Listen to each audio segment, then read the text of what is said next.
I recently watched the 2016 Coen Brothers movie Hail Caesar and was excited to talk about it with my buddy Michael, and I was completely shocked that he had never seen it. This is Michael's first watch.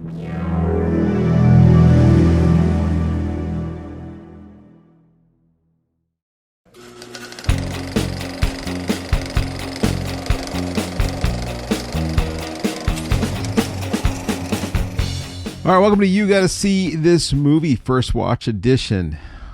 I'm Michael, and I have to admit, I've never seen Hail Caesar until last night. It's crazy. Now, it's 2016, so I was kind of shocked that I had missed it as well, and I don't know how I came across it, but after seeing it, I was amazed, laughed out loud through the whole thing.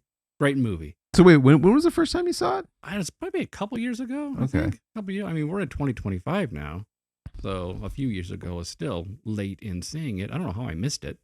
Huh. What I'm shocked is that you missed it because you're the movie guy. I've heard of it. What happened? I don't know, and I actually love Joel and Ethan Coen. I love their movies. Right. What threw you off? I don't know. Caesar, Hail Caesar? I don't think it was anything. I think it was just I moved on to something else. Yeah. Sometimes it's like there's a lot of movies that I will see that I'm like, oh, I want to see that, or yeah. oh, I'm excited for that. TV shows too, yeah. And then I completely forget about it because either something else has come out that's grabbed my attention, or I watched Predator again for the 100th time. One of the two. I mean, in seeing the trailer, it's like, oh, it's catchy because it's like old Hollywood, right? Yes, I do remember seeing the trailer. Remember thinking, and like all the movie stars that are in it, all the good actors. Yeah. I thought, oh, that looks pretty good. Yeah. I'm excited to see it. But then just disappeared. Nothing. So, you've been talking about it a lot. Yeah. I can hear the disappointment in your voice because I have not seen it. Yeah. And I don't want to disappoint you. So, I went to go watch this. And then guess what? Not available anywhere on streaming devices. Well, it's on Amazon. Well, hold on. All right. Not on Peacock. Not on Netflix. Not on Max, not on Paramount, not on any of those. Okay, it was on Netflix for a long time. Well, and I think that's the first place I saw it. Point of what I'm trying to make is that people think they can have access to all their movies on all the streaming devices, but you don't. So if you love this movie, you should own it. And so I went to go buy it because I was like, you know what, Jim likes this so much. There's a lot of it going on. You know what? If I find it for a good price, I'm just going to buy it. Couldn't find it anywhere. I went to my local used movie shop, Rhino Records. Shout out to them. Nothing there. I haven't been to their new location. Is it cool? It is pretty cool. Is it as cool as the old location? No. Yeah, but it is what it is. Yeah. And I went to Barnes and Nobles, which they usually have everything. They did not have this. And that's kind of it. There's not a lot of stores that sell movies anymore. But my point is, you got to own the movies you love because they're not always available to you. And this one is not available to you unless you rent it. And for the second time in my life, I rented a movie streaming. That's insane. You've only rented a movie twice? This is the second time. Okay, this is how sad I am. I actually rented this movie 3 times. Oh my gosh. You could have owned it by now. I could. I've been meaning to own it and buy it, but I just haven't got around to it. So many other things. So it is on Amazon, but you got to pay that premium rental. $379. And I guess I get it for 2 days? No, I get it for 30 days or something. 30? No, I have 30 days to watch it. But once I start it, they only give you 2 days. Yeah, you get 24 hours to rewatch. Yeah, which is lame, but whatever. See, I always thought that Amazon, I think we talked about this, they really should have a purchase. Like, I want to watch it now, but I would also like to buy the DVD. So, like an option to purchase the DVD and get it in the mail later. It's like, I really want to see it right now, but I would also like. But I will watch this again. Yeah, this is the perfect example. Last night I would have clicked that option because it's like, that's pretty good. That's pretty good. Yeah. So Amazon, if you're listening, got to make that option. All right. Well, so last night got home watching my daughter do her singing performance. Sat down on the couch, got my blanket. My cat joined me. And I watched Hail Caesar. And? Okay, so you want me to like straight out the gate just tell you like Well, you got to tell me what, what I liked. First thoughts. First thoughts. Okay. Yeah. It was slower than I thought it would be. As far as just, I don't know, but it's old Hollywood. I'm a sucker for movies like that. I like that. Also, movies filmed in LA. There's a lot of good natural landmarks around here that they used. Now it's 1950s, but it has a very 1940s vibe to it. Right. Right. Yeah. Style wise. Yeah. So that was cool. I like the whole movie production side of things, that people kind of see how the sausage is made. That there's always a guy that's in charge of the studio that makes things happen. So that was my thing. Was he the Mannix? Yeah, Eddie Mannix. Was he? Which that's a great name, by the way. Was he like the head of the studio? Was that his job? They title him as the fixer, and then, so I'm interesting. Is that like a real studio type position? Because he's not a producer. He's not a director. He's not. You would think he would fall into kind of like he just fixed problems. I guess, right? Because he's not produced. He kind of falls into this sort of producer, because there's lots of different producers in a film. Right. So you would kind of think he's like, oh, he's just one of the executive producers, but they title him as the fixer, which actually works, right? He's just kind of going around fixing problems. Yeah, that's kind of like what this movie was about. There was, just a lot of problems. Well, even the opening scene is when he's basically staking out that actress's house, right? And she's with another agent taking pictures. It's like, you can't be doing this, right? It's a problem. That was the whole studio system back then. Yeah, that studios owned actors and actresses, and you could not go. You can't just go and do any movie you want. A studio, you have to do those studios movies. Yeah, you're under contract. Wild to think that. I don't know. I go back and forth. Sometimes I think that's a cool thing, because it's like football teams. Like, you have your players. Yeah. And then you could trade, because they also talk about trading. Like, oh, we'll trade this actor for this actor. Which I don't know. I think that's kind of a cool thing. I guess, do they still do that? No, that system not so much. Died a long time ago. Unless you're under contract. Writers and directors tend to do that. Mm. When they go under contract, but you can, go and do whatever you want later. But but as far as actors, I think they have that freedom to do whatever they want. I know studios now offer incentives like the first look deals, like, hey, Tom Cruise, if you do these movies with us, we're going to give you your first, you can look at these scripts and you can choose before any other actors look at these. Yeah. So it's more complicated now with like just deals. Right. It's more actor friendly, I guess, the deals, but that was cool, because you've seen how that whole thing gets navigated with different actors. And I thought all the actors were great. I mean, it's funny, like there's a picture of Jonah Hill and he's like in one scene. No, I mean, they were all great. The acting was great. It was just a bit slower than I thought it would be. It was a bit slower getting into the story before you realize what is this story? You know what I mean? Like, yeah, that's true. Okay, so what's the deal? Like, you just see this guy like life with all these different problems doing things, and then it wasn't until George Clooney gets kidnapped and you're like, okay. But even then, it's like, that's not really the story. Yeah, because I do remember my first watch, and I was spent a lot of time just figuring out what's going on. Yeah. Who are these guys? What are they doing? And then just the way it plays out. And I guess, too, there's, what's the term? I don't want to say the term is dry humor. Maybe that is it. Dark humor? I don't want to say dark humor, but just really like not laugh out loud funny, but like for instance, the scene where he's meeting with all the religious leaders. Yeah. And how he wants their opinion on the movie, and they start just giving him just the opinion of the movie. He's like, no, I don't care about what that. I need to know, will this offend anybody? I thought the chariot scene was not believable if he would jump from one chariot to the other. Yeah. He's like, no, that's not why I asked you. Yeah. Yeah. And then just the whole joking about, they're going back and forth with their what they believe Jesus to be. Yeah, their philosophies and how they right. Like when all of them, because it was an Orthodox, a Reverend, a Catholic priest, and a rabbi. Yeah. And then they're all talking about the depictions of Jesus. The Jewish guy's like, "Well, I don't care. I don't care. Yeah, that's okay because he's not God. He's not God. Doesn't matter whatever you do with him. Yeah. So that was a good scene. I like that. The Aiden, I always forget his last name. The guy who played Han Solo, Aaron Reich. Aaron Reich. Yeah. His whole transition from cowboy to, I don't know, serious drama actor. Yeah. That was an hilarious scene. Yeah. And I love too, like Ray Fiennes, that's who played the director. Just perfect because he's like, "Oh, good job." Yeah. But you could tell, you could see it on his face. Yeah.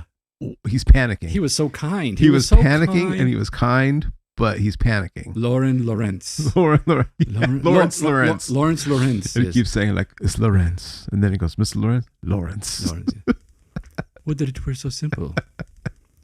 What did it were so simple? No, what did it was so simple? Yeah. Yeah. But that was good. What I really like too, I think, so I kind of read about this movie after I watched it, just the history of it. And I guess they've been trying to make this movie for a while. Originally it was supposed to be about kind of the same thing, but the plays, about a play in 1920, and they're going to follow play actors. So they kind of changed it to the studio. But I liked, they really highlighted the popular movies of the time. You know, the stuff that, you know, we just don't see anymore. And they kind of gave each of those movies, like you're watching the movie in a movie. Right. Like you got the epic, you got the Western, you got those Aqua Pictures. I want to say Bugsby Berkeley. Is that the right word? But yeah, the Water Ballet. You've got the musical with the singing Navy men, which that was, at that point, my wife came in and started watching the movie with me. She came in before that, but she's like, "What is this?"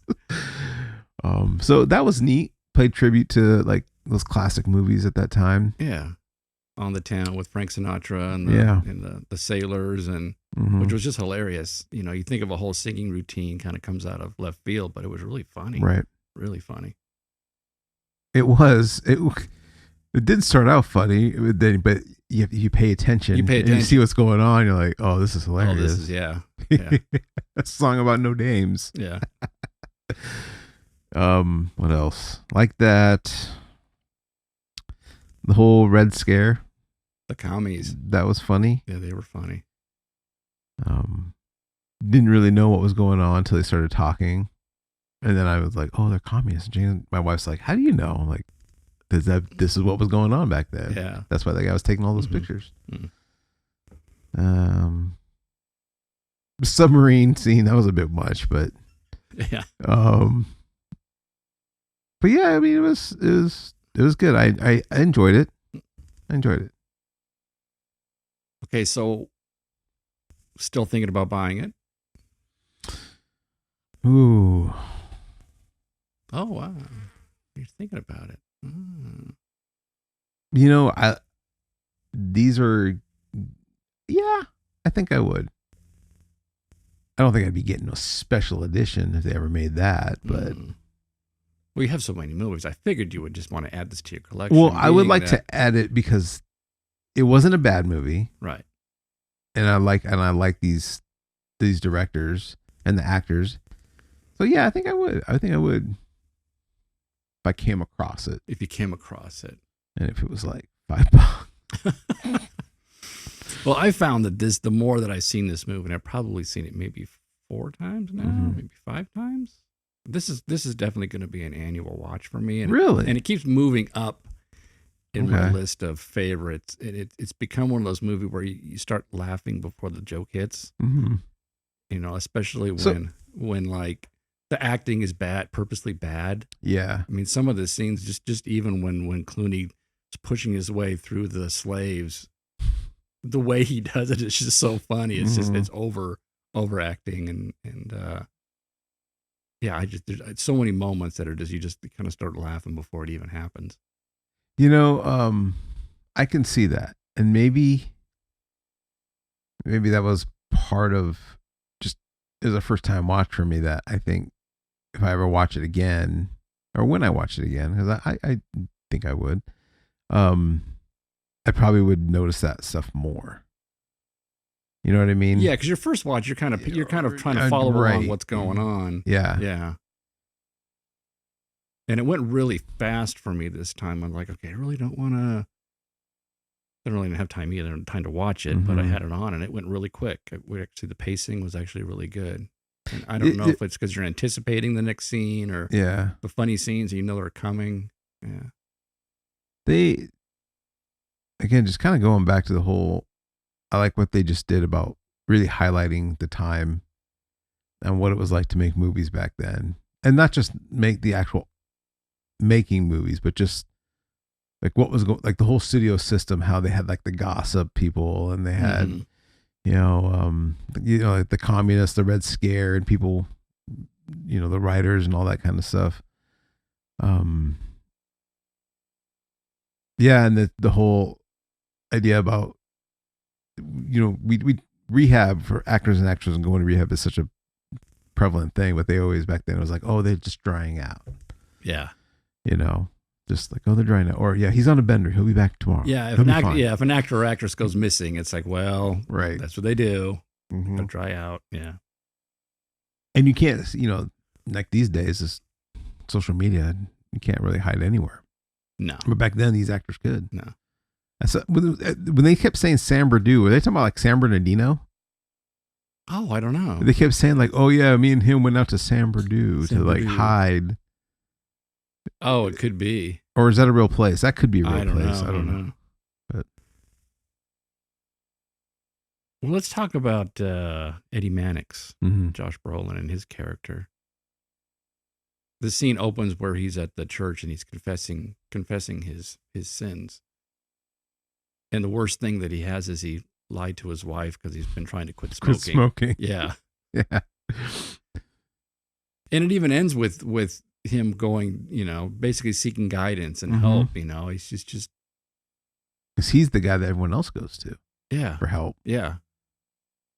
And the only person he can go to is the priest in the confessional. And I do like how at the end, not really spoiling, but the priest keeps like explaining like, well, you got to do this, but it just clicked in his. He goes, oh no, I got it. That's all I needed. Yep. I needed was that. It was. Yeah. Do you do something because it's what to say?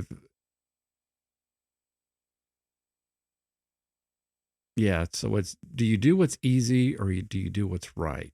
And I guess that was his big question. And in his mind, he couldn't really figure it out because what's easy actually would set him up for life. He's going to take the job at Lockheed. He barely has to do any work at all. If that, work for 10 years-ish, and then he could retire. Yeah, that was a sweet deal. Yeah, it was a sweet deal.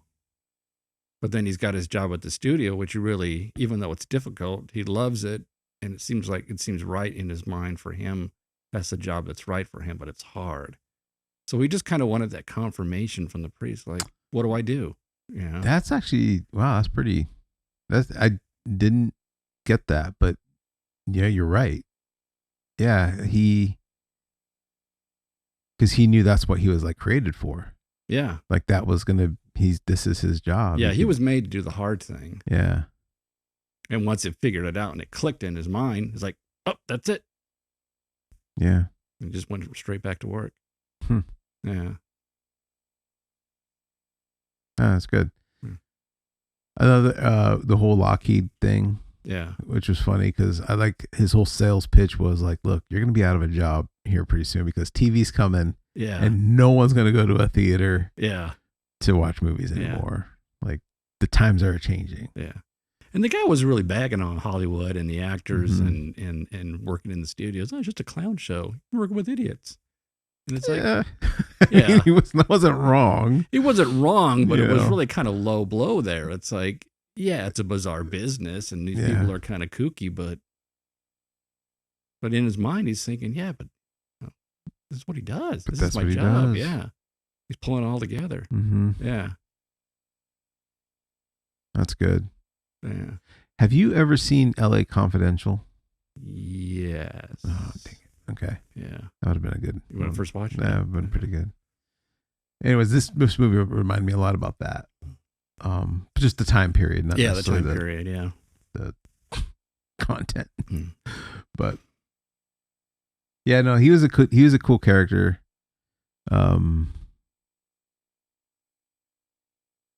Yeah, Deep character.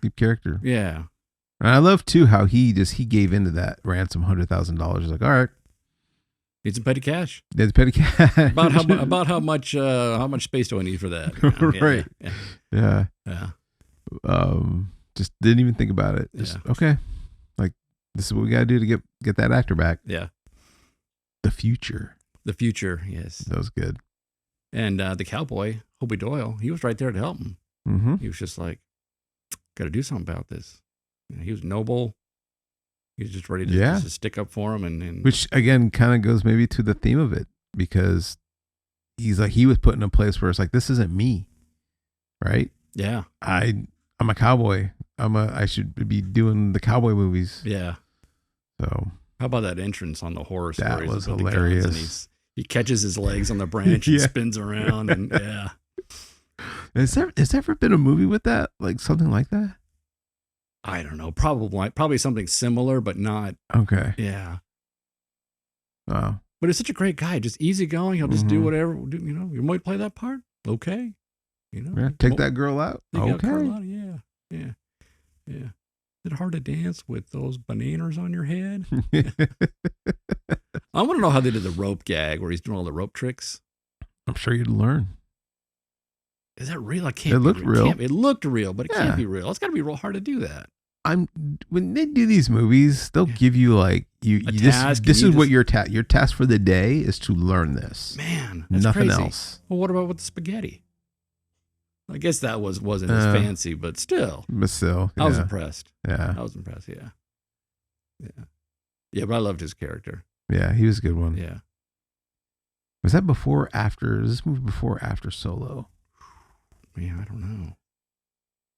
Yeah, I think it's before. But how about that mermaid? She was hilarious. Yeah.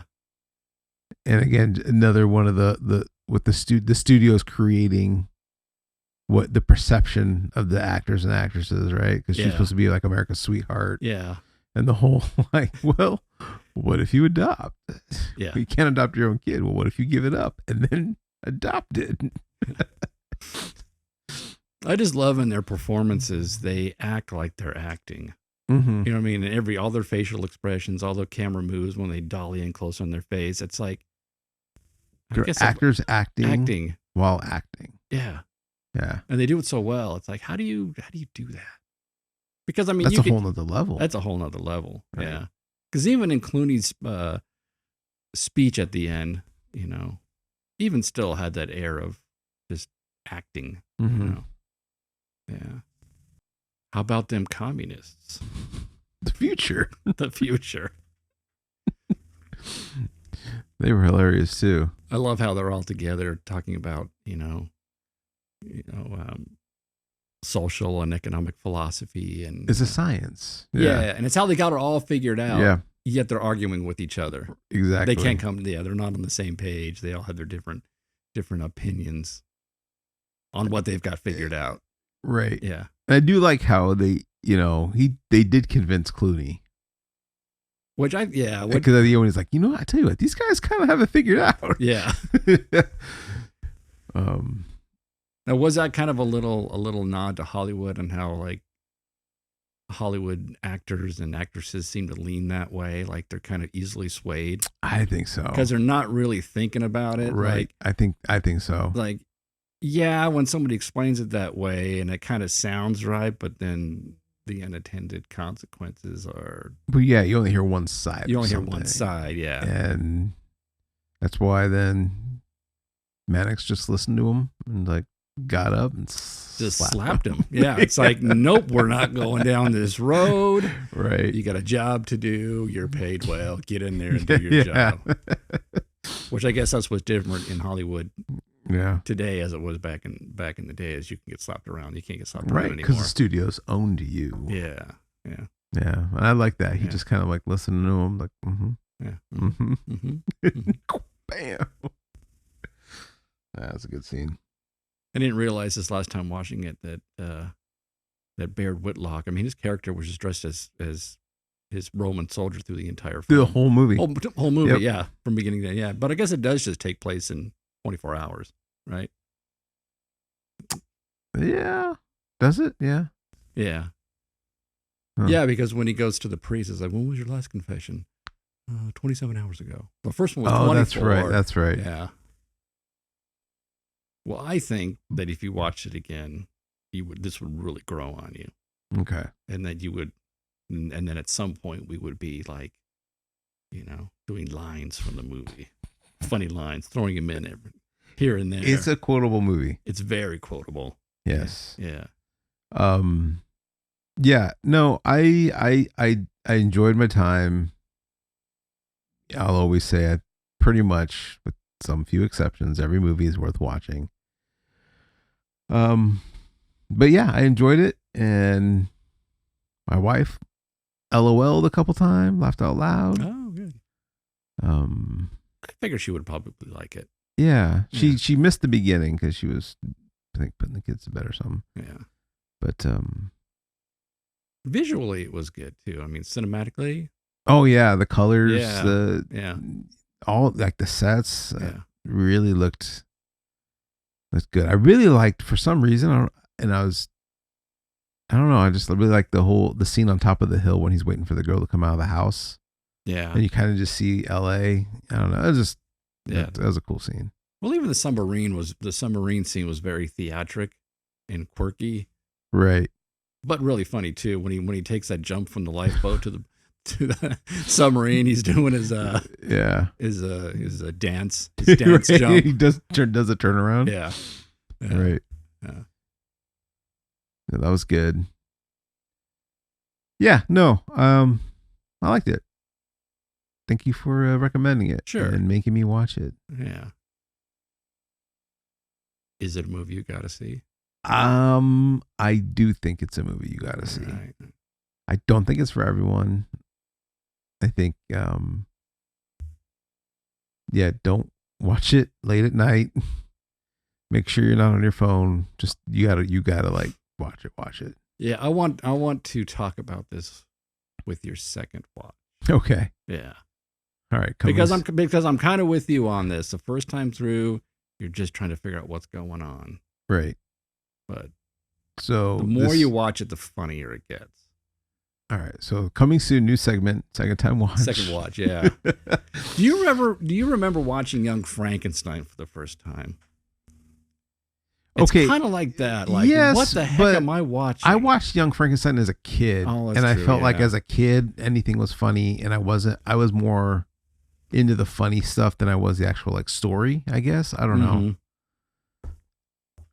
I kind of put it in that category because Young Frankenstein's kind of it's very dry. It's dry, yeah. It's dry. And the first time through, you're like, you're figuring out the monster and then what's going on, and it's not Frankenstein, it's Frankenstein, and it's funny. Right. But the more you watch it, it just builds. The comedy builds, and then that's when you start quoting it. Yes. See, I think that this movie would be like that. I think so too. Yeah, you're right. I think so. What did it was so simple? What does he end up saying at the end? Like, what did they just? It's complicated. It's complicated. Yeah. That was a compromise. Yeah. And now I think that was my wife came at the very end. So when they were showing that scene at the end, I'm like, oh, what did they? I assumed they were going to dub his voice. Yeah. There's going to be some other voice, but yeah. That was funny. When the editor really gets her scarf caught in the my gosh, in the moviola. Yeah. That was hilarious. I love too because it was just like from his point of view, like he just like, what's going on? He looks over and she's like, yeah, she's talking. Like, what? This was the first time after seeing it several times. It looked like she was motioning with her hand with the cigarette, and it's almost like she didn't want to drop the cigarette to hit the button And maybe I was looking at it wrong, but it's like, Oh, okay. Like, put down the cigarette, push the button yourself. You know, it looked like she just didn't want to let the cigarette go. That's like when your hand's caught. It's like, well, just let go of the object. Oh. Oh yeah. No, I forgot what that was funny. That was hilarious. Yeah. I guess I shouldn't wear scarves. yeah. Just like, don't wear scarves. Yeah. Yeah, that was good.